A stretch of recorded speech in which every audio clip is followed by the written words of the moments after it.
வெளியூருக்கு போன தனஞ்செழியன் மறுபடியும் வீட்டுக்கு வந்துட்டாரு. அவர பார்த்தோனே எல்லாருக்கும் ரொம்ப சந்தோஷம் இருந்திருக்கும். ஆனா தனஞ்செழியனோட தங்கச்சி முருகம்மைய பத்தி நெறைய குறைகள சொல்றாங்க.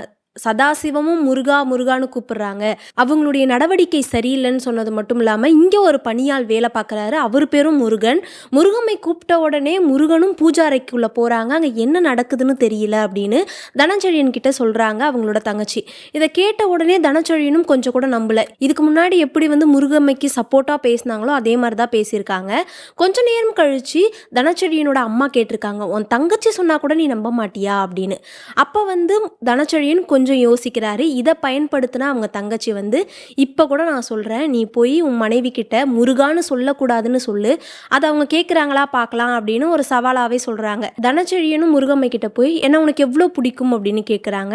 உங்களை எனக்கு ரொம்ப பிடிக்கும்னு அவங்களும் சொல்கிறாங்க. சரி, அப்போ இனி நீ முருகான்ற வார்த்தையை மட்டும் சொல்லவே கூடாது அப்படின்னு சொல்கிறாங்க. அதுக்கு என்னது முருகான்ற வார்த்தையை நான் சொல்லக்கூடாதா முருகா அப்படின்னு தன்னோட கணவரை பார்த்து முருகா அப்படின்னு சொல்லிடுறாங்க. இதை கேட்ட உடனே தனஞ்செழியனுக்கு கோவம் பக்கத்துல இருந்த கத்தியை எடுத்து முருகம்மையோட கையை வெட்டிடுறாங்க.